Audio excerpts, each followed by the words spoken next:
Hello everyone, welcome back to Amara. This is a weekly news show, kind of, where we'll discuss some of the weird, strange, and just downright odd things that have happened in the art and history fields. I'm your host and personal curator, Amara Andrew. Fuck! This week, we are talking about a party so lit, people receive severe eye burns. One of the rarest stamps in the world just went to auction and it sold for a crazy price.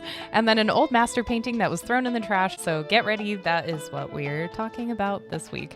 I just realized I pressed record and I 100% was not ready to start. So forgive me. This week, I want to try to do this episode all the way straight through. So normally I have edits. Like if you watch the show, you can obviously clearly tell that there's some pretty fucking hard cuts in there. But this week I want to try to just do it all the way through. We'll see how far I get with that because I will definitely need a second to compose myself because I'm just rambling like a lunatic right now. Anywho, hi. Yeah, sorry this is turning into a not weekly news show.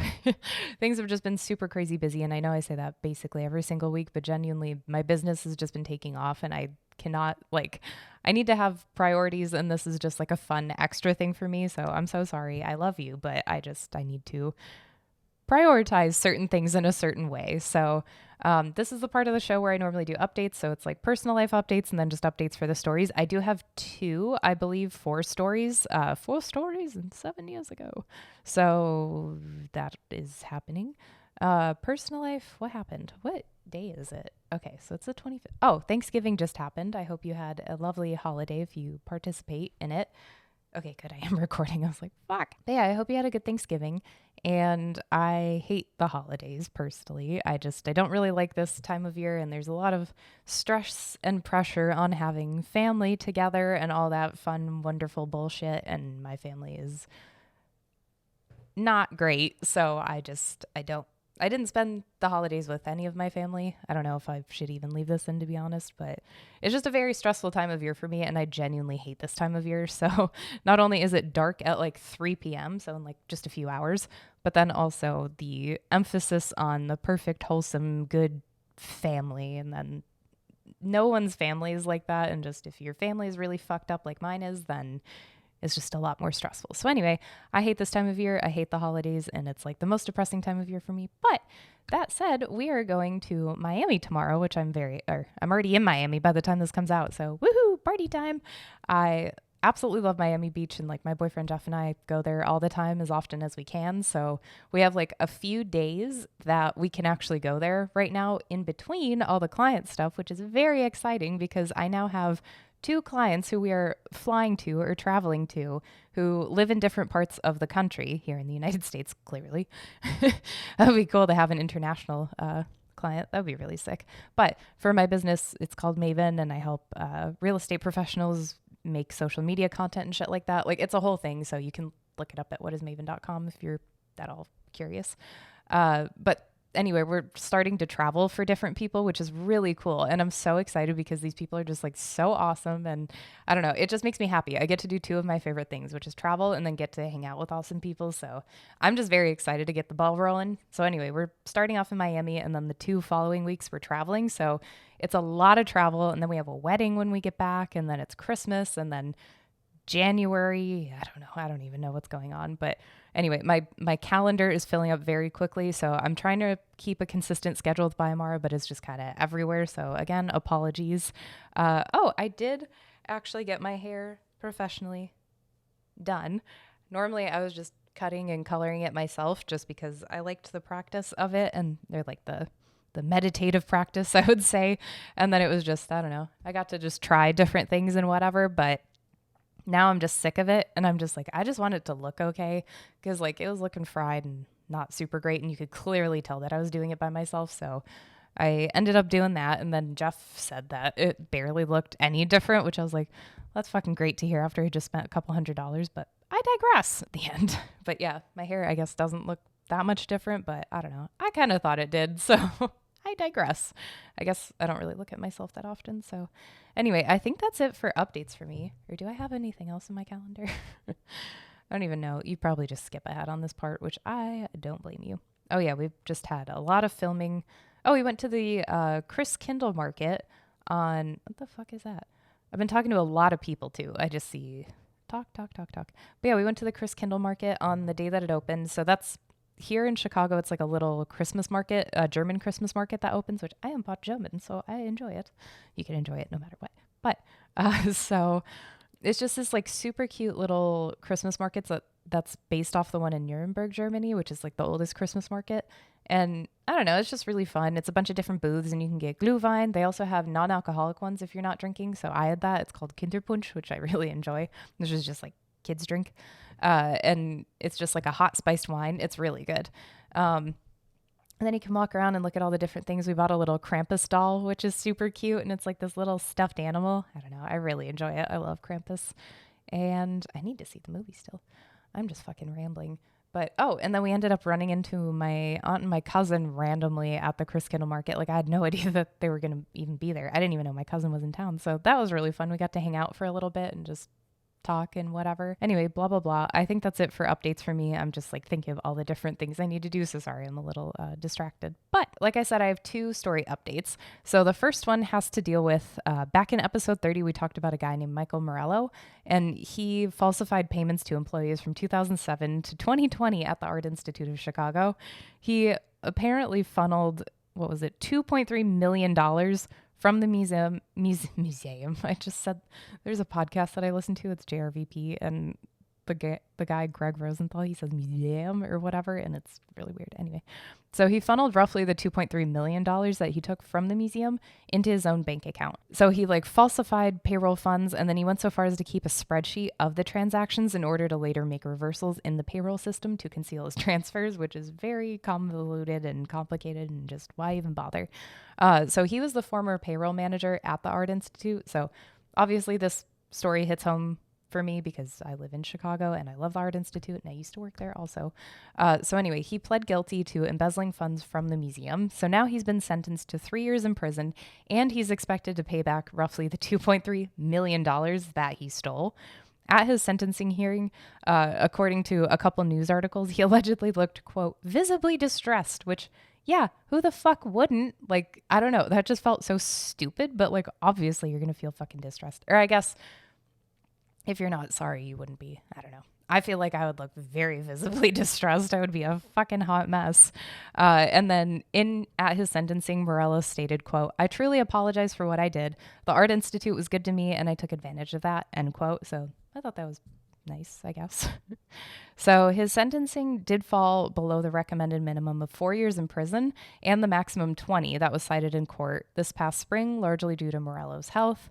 He does have, he had a broken neck as a teenager, and then since this investigation began, he actually had to get one of his legs amputated because of gangrene, which is really not great. Obviously, I don't need to be the one to tell you that. So he's been living in an assisted living facility after being abandoned by his husband of 20 years and his family because of this whole scandal and everything, which does make me a little sad because it's like, I don't know, isn't it supposed to be in sickness and in health or what? This is why I don't believe in marriage, just because it feels very false. Anyway, I'm not going to go down that rabbit hole. You do you, whatever you enjoy. So yeah, after the story broke, everybody just basically left him, which was very sad, honestly. So now he'll spend his prison term at a medical center due to his health issues. And then after that, he'll be have supervised release for 3 years. So that's the update for that. I don't know. I do feel bad. It just, I don't know. My little heart. So then the next story update I have is in episode 29. I first discussed it in episode 29, and then I had an update in episode 46. Kind of just like the super basic cliff notes of this story is that there is an exhibition of Basquiat, Jean-Michel Basquiat paintings at the Orlando Art Museum, and about 25 of them were believed to be fakes or forgeries. But then it's alleged that people within the museum knew that this was going on. There was a whole FBI investigation going on before these were actually shown at the art museum. So that's also what made it be like sketchy. Like, well, then why would you show these if you knew that there was an investigation? So it's a whole big thing. So the auctioneer who sold them, I think he was an LA-based auctioneer. His name's Michael Barsman. And then the Orlando Art Museum director, Aaron DeGroft, they were the subject of a civil lawsuit that was filed by the museum accusing them of making these forgeries and then also having them be displayed in the museum to increase their value and then to be able to sell them after exhibition. So that was the whole scandal, I guess you could say.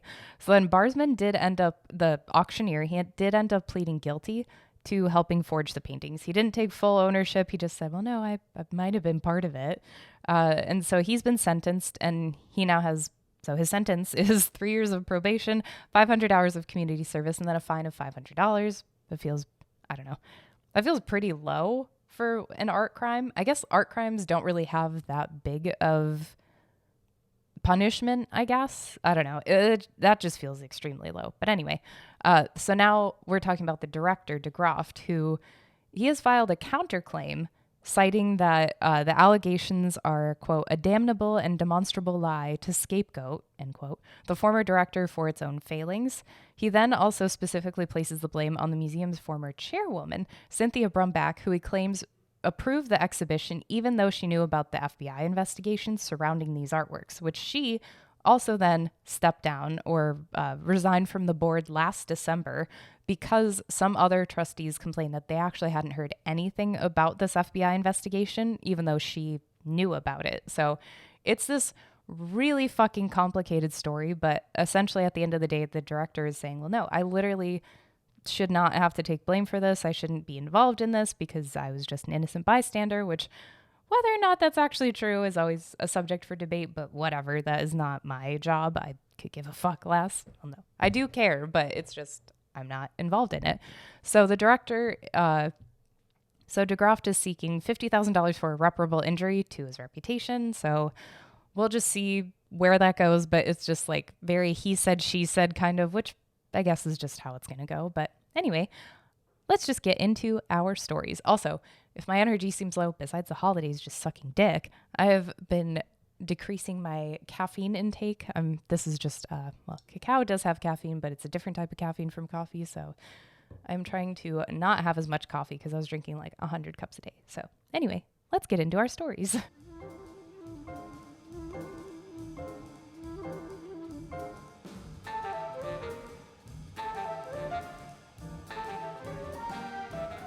Today we're going to talk about a party that was so lit, some people actually received severe eye burns. And yes, this is a true story.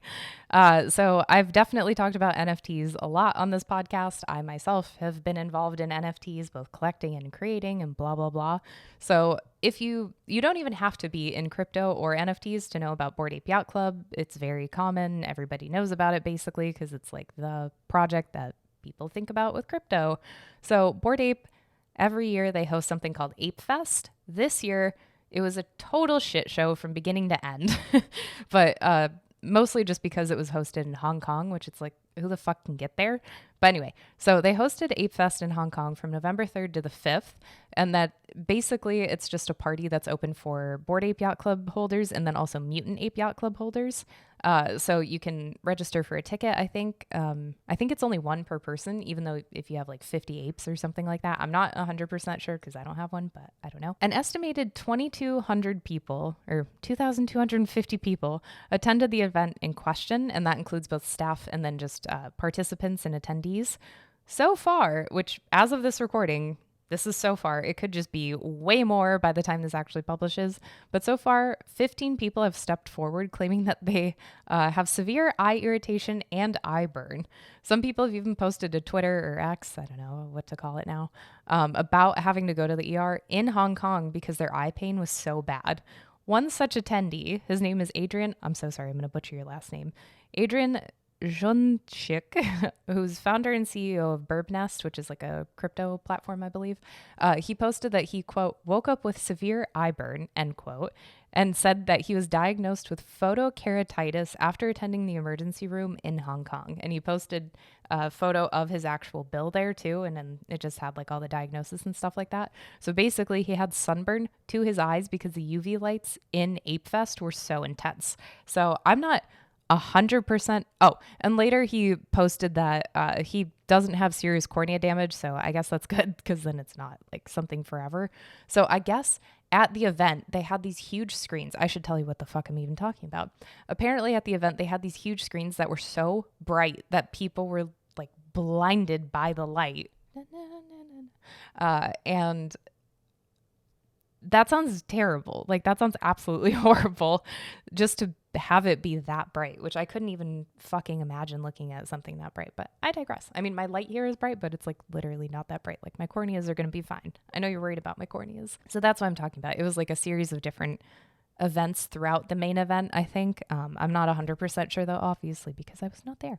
So then that was one person who suffered damage. Another person who goes by the name Crypto June on Twitter, they seem to have had a tougher time, though, stating, quote, or writing, rather, I woke up at 4 and couldn't see anymore. Had so much pain and my whole skin is burned. Needed to go to the hospital. The doctor told me the UV of the lighting of the stage did it. It has the same effect as sunlight, end quote, which is wild. Like, how fucking bright are these lights? Are regulations okay for this? Like, also, I do have to wonder, why was Ape Fest in Hong Kong? Because I think last year it was here in the United States. I don't know. It just feels very sketchy. So then Yuga Labs, who owns Bored Ape Yacht Club, they released a statement to Variety stating, quote, Yuga Labs is aware that some attendees are reporting eye pain, vision issues, or skin irritation after attending Ape Fest. We are distressed by these reports as nothing is more important to us than the health and safety of our community, many of whom we spent significant FaceTime with over the weekend. So that's that. They're also further investigating the reports, quote, alongside our Ape Fest vendors and contractors to identify the potential sources of these issues, the rep said. We will provide updates as soon as we can. Any impacted attendees are encouraged to reach out to us via social media DMs and share information about their experience and symptoms to assist our investigation, end quote. This is fucking nuts. How do you have lights so bright that they are blinding people? And also, that feels like then it was a significant duration of time, I think. I mean, I don't know. I know eyes are very sensitive. Mine are extremely sensitive. But it just, something is not right. It just feels very weird, obviously, which is why we're talking about this. So anyway, it's a super brief story, but there will definitely be some updates to that because also Yuga Labs has just been in a shit ton of hot water from various different dealings that they've done. So this is just the latest in the story of them. So anyway, that's it for NFTs. So let's just move on to our next story.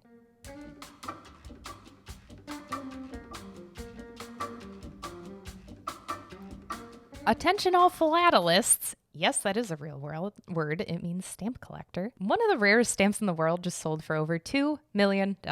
What I love most about this story is it's teaching you to embrace your fuck ups and to embrace your imperfections, which I very much love. I'm a huge supporter in that. Just if you have something that doesn't quite go to plan, roll with it, pivot, and then you'll figure it out. So, a rare inverted Jenny stamp, which I'll tell you more about the background of this. This is actually really fascinating. This story got me into wanting to collect stamps. I actually have a friend who collects stamps, and he sends me these really beautiful postcards, and he does calligraphy too.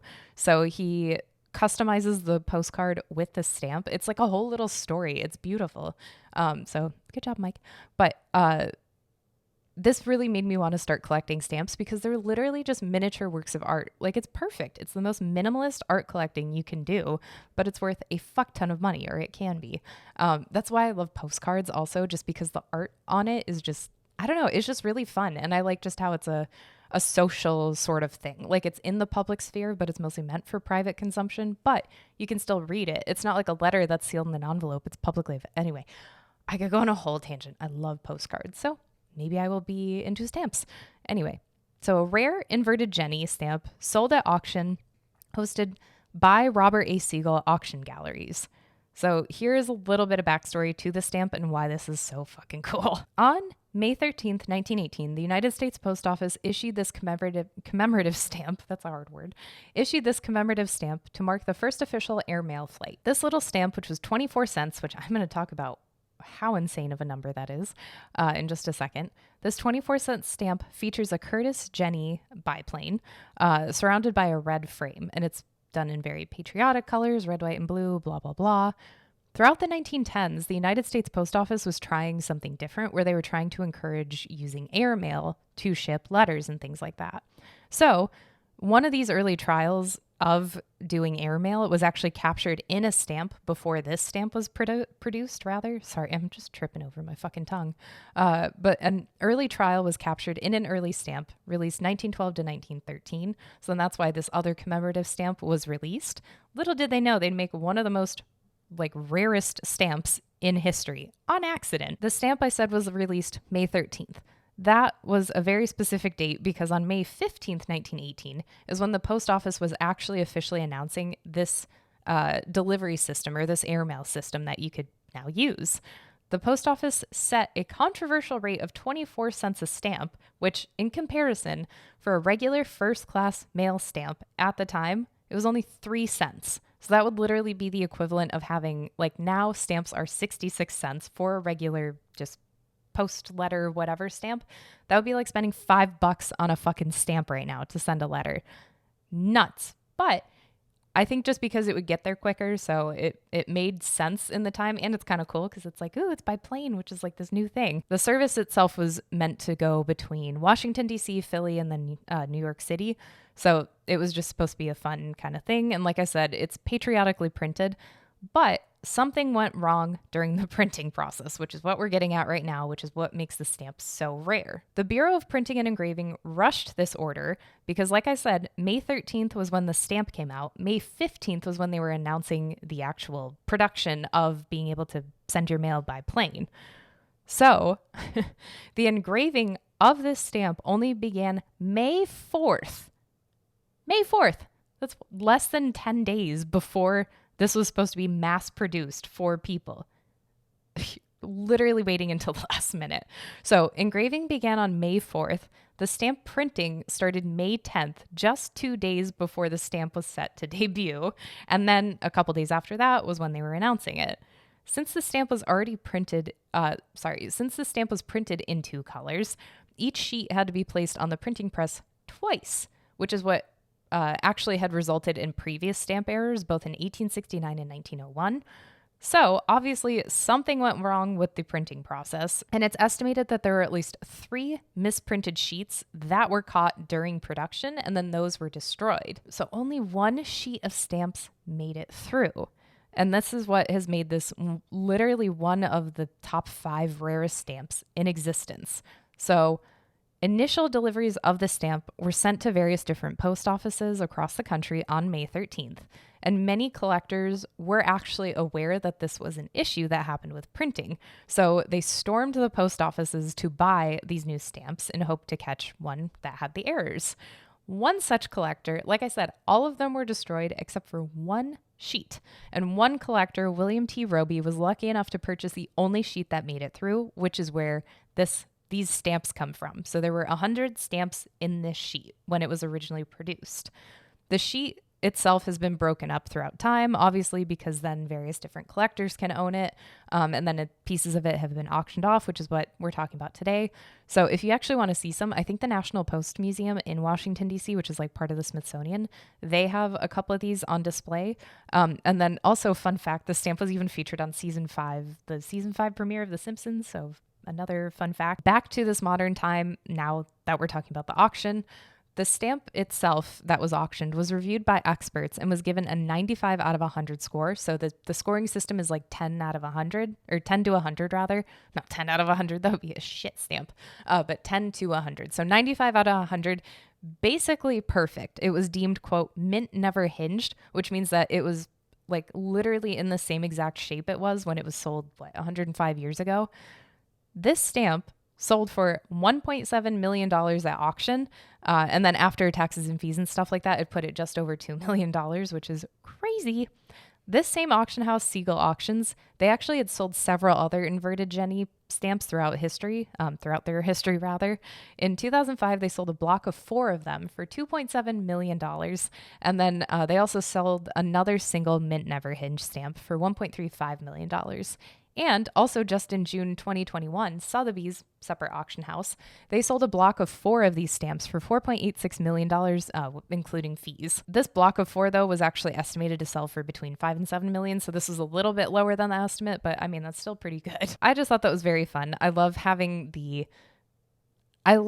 when the most expensive and the rarest things are actually the things that are like fucked up, quote unquote, because it's just fun. Like I actually like putting more value on something that's deemed defective, quote unquote. Again, I have all the quotes. I guess I just like bunnies, but I really love that because I don't know, it feels very inspiring too. Like if you mess up on something, like let's say you're a printmaker and you're doing silk screen printing and then something doesn't turn out properly. That one is very unique because it is not perfect as is deemed perfect. I don't know. It's a whole beauty is in the eye of the beholder. And I really like it. It's funny because even for specific things, like I do enjoy the thing that is the most unique. So I do like the thing that might not be entirely perfect, like the object itself, because then it's like, no, this one's unique because it has this piece isn't there or whatever. So I don't know. And it's just very fun seeing an airplane upside down on a stamp when it should be right side up. I just find that very funny. So I very much enjoy it. Also, just to wrap this story up, you might be wondering, what's the most expensive stamp that has ever sold? The most expensive stamp, I went down a whole stamp rabbit hole, which I was like, okay, I might need to start collecting stamps. So if you collect stamps, what do you collect? So the most expensive stamp ever sold was a red revenue stamp from the Qing dynasty in China. So that's like circa 1878 or so is when this specific set of stamps is from. What sold was a block of 4, so 4 little stamps, and a sheet of 25 separate of these red revenue large dragon stamps. They're very beautiful. I love them. I have a photo up if you're watching this. This was sold in 2009 for $17,400,000, which for inflation now, that's like what, 20 something, 28 million maybe? I have no idea. I was just trying to do it in my head and I hate math. So these are currently the most sought after collectible stamps ever in history, largely because they're so rare, but also because they have a beautiful overprinting. So they have this really pretty red background to them, and then it's overprinted with, I think it says like $1. I don't have an image up. I'm trying to remember what I saw, but it's really pretty. Yeah, so if you're into stamps at all, I guess look for an inverted Jenny, or if you have lots of money, then look for an inverted Jenny. But I just thought that was very fun. I love the idea, like I said, of having this cute little tiny piece of art. Like that is just so much fun. I love tiny little miniature things, obviously. At the Art Institute, if you ever get a chance to go, you should check out the miniature thorn rooms. Total side tangent, because that is so cute. It's just this woman, I think her husband kind of helped, but it was mostly just this woman. Very wealthy, had lots of time on her hands, and she would make these really beautiful dioramas of various different historical rooms and things. And it's very history accurate also, which is I am obsessed with. So anyway, blah, blah, blah. Most expensive stamp in the, not most expensive stamp in the world. One of the most expensive stamps in the world just sold $2 million. Super cool. Go check out stamps. It's fun. On to our next and final story.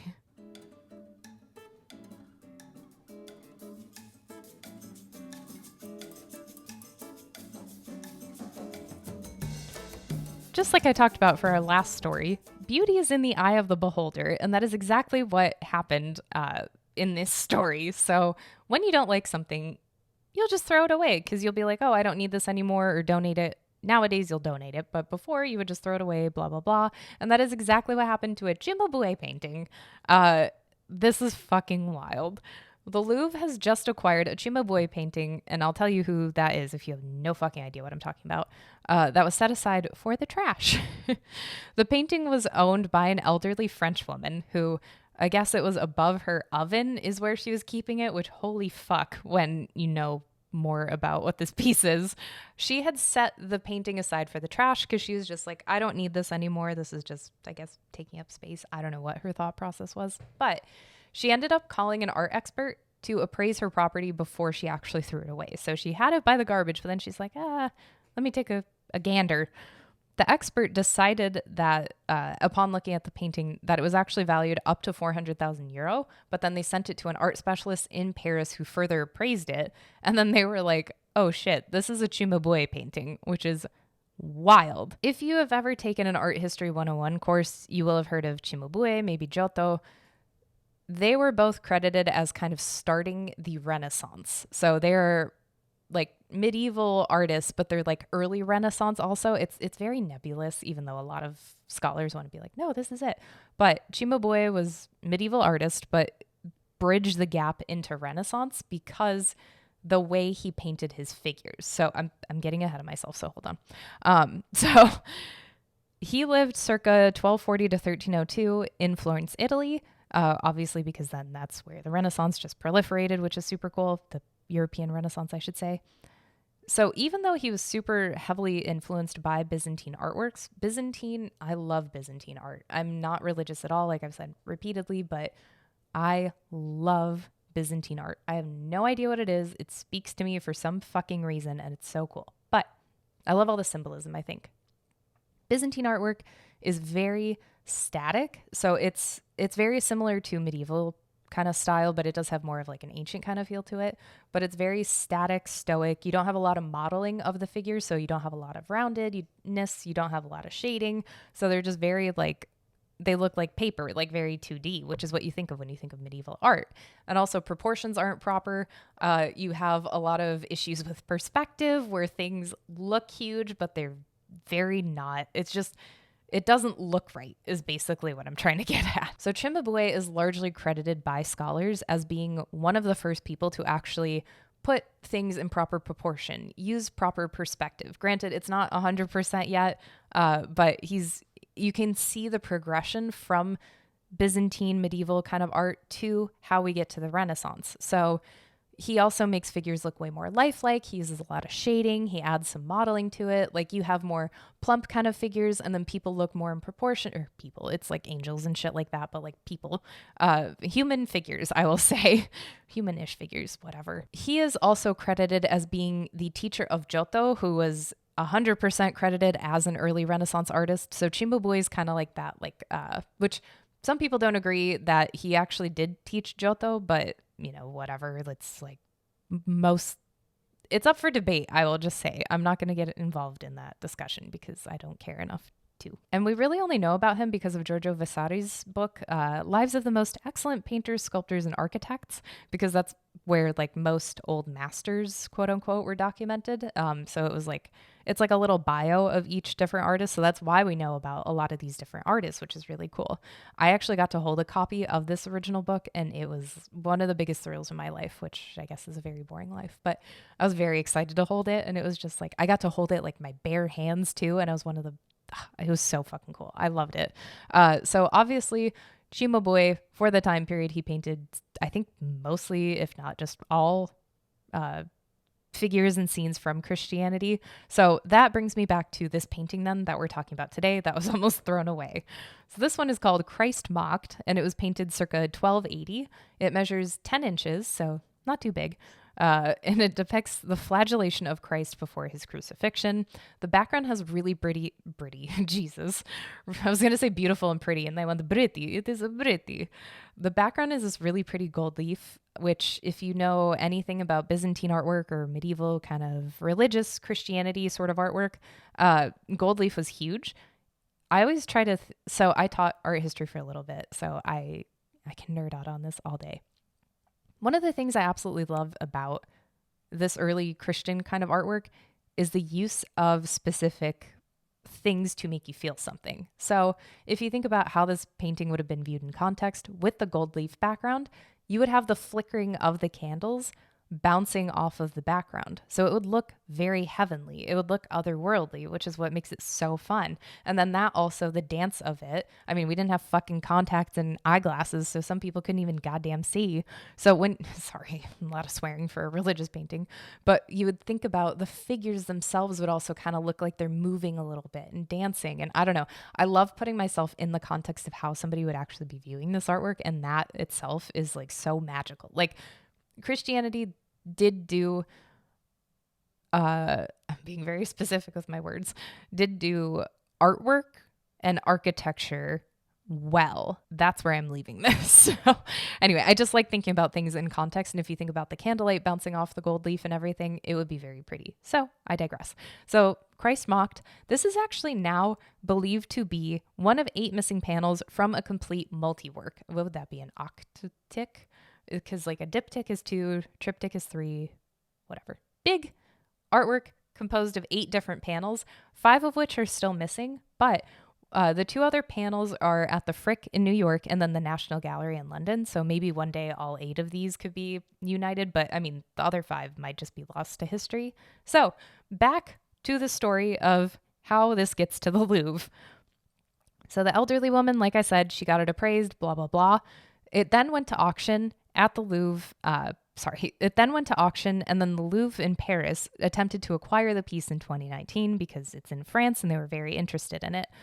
They did end up losing the bidding battle when the piece went for a total of 24 million euro with fees.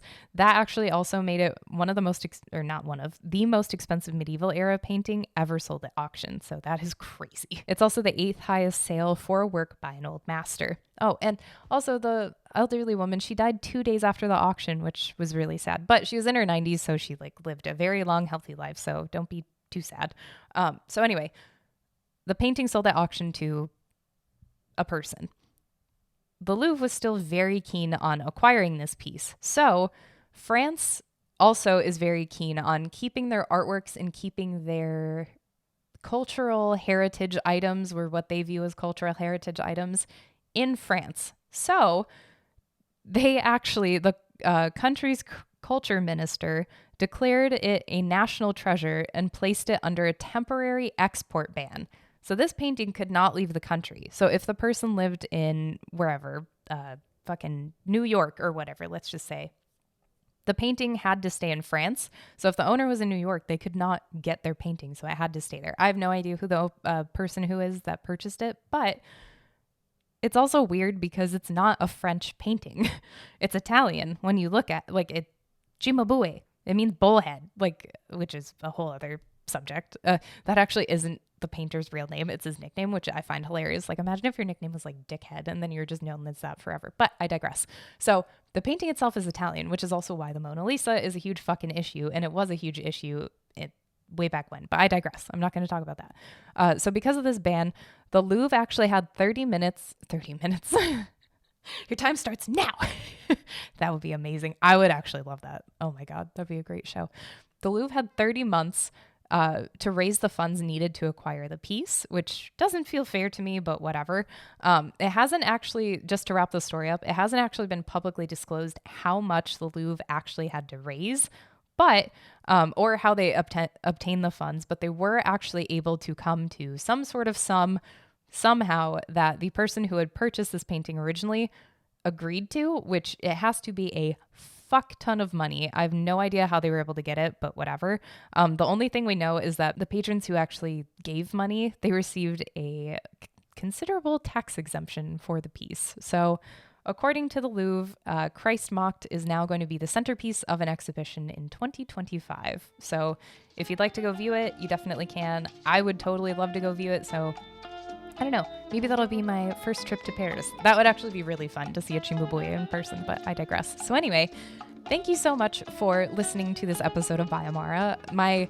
Like I said, I have a lot of travel coming up, so I'm going to try to be regular with recording, but just please bear with me. I'm doing my best. It's literally just me editing everything for everyone. So I have a lot of things I need to do. So anyway, just please bear with me. I still love you. I hope you still love me, and I hope you have a great rest of your week. I will hopefully be talking to you next week, or if not, the week after. I promise. I try to not go longer than 2 weeks, so just know that, or 1 week off rather. So anywho, if you like this episode, please be sure to like it. If not, I'm so sorry, and I hope you have a great day, and please subscribe if you like it, and if not, that's fine, and let me know if you think my hair looks different. Just kidding. Don't let me know. I don't want to hear fucking anything about that. So anyway, have a great rest of your week. I love you, and I'm Amara Andrew. Never stop creating.